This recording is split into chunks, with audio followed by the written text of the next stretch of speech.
Thanks for clicking on this video. My YouTube handle is BikeBasket95, and today I'm going to be talking about survivor's guilt in ESL. So, someone like me has survived the deconstruction of Chinese ESL, and I've survived the double reduction policies. I've survived, I guess, COVID-19 in China. I've survived the collapse of companies, and I've seen so many people leaving China, and it's at the situation now, it's at the point now where I'm a survivor, and I'm looking around and I'm thinking, why me? Why am I still here? And to be honest, I feel guilty because I know that there are better teachers that have left China, and I know that there are probably, most certainly, better teachers who have been impacted by the double reduction policy, and I know that I'm safe for the foreseeable future, and I know that there are a lot of other teachers who are not safe. So why do I feel guilty? I guess I'm not laying awake at night unable to sleep because I feel guilty about still being in China teaching ESL. It's not that severe, but I just think it's an interesting topic, and if you're in China, let me know how you feel about it. If you're in a safe position, let me know how you feel when you've seen friends leaving, because I've just had so many people I know WeChatting me, oh, I'm leaving, I'm leaving China, and I don't receive that news and think, oh great, of course I don't, but there's also a part of me that thinks, why are they leaving? Why do I get to stay? They prepared their lessons well, they went to class on time, they've tried to do a really good job.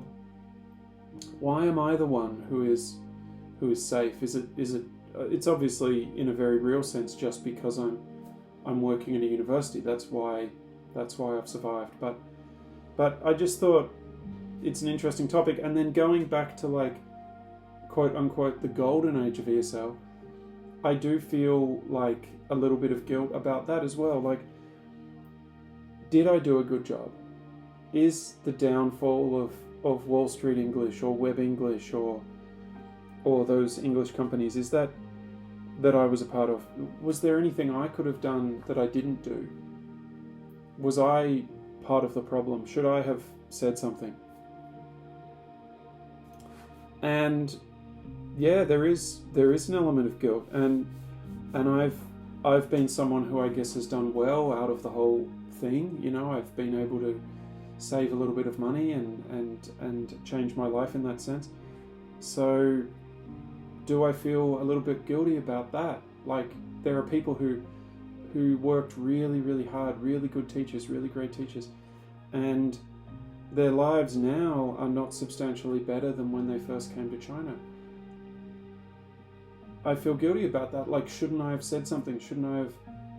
I guess that's what this channel's about. It's allowing me to say something now, but it's mainly I guess a lot of these teachers who are leaving, and I just feel bad about it. I feel really bad for them. So if you're in China and you've survived the apocalypse,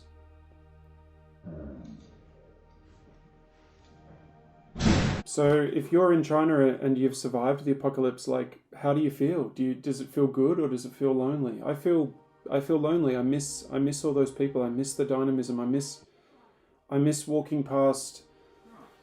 I don't necessarily miss going into the bars, but I miss walking past the bars and seeing all of these familiar faces and just knowing they were there, even if I was just at home, just knowing that they were there, out there in the city, living their life, drinking in bars, having fun, whatever, and just thinking, oh, that's the school walking past, that's the school where such and such works, that's the school where such and such works, oh, that's the center where such and such works at.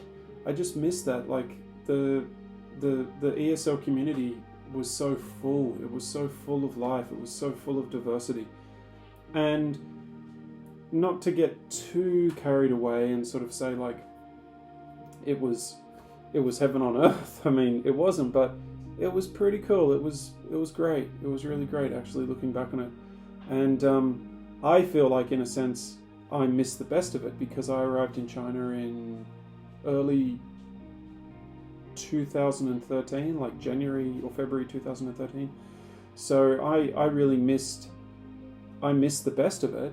I'd been in Korea the year before, but I really think I missed the best of it. People tell me that between 2004, 2005, 2012, 2013, it was just, that was the golden age, and it continued for a long time. People who are mourning Chinese ESL or they're missing Chinese ESL, they forget that that was a very, very, very long story. Like the golden age of Chinese ESL was very, very, very, very long.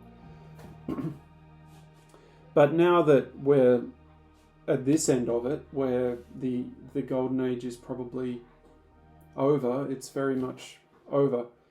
The boom years are certainly over.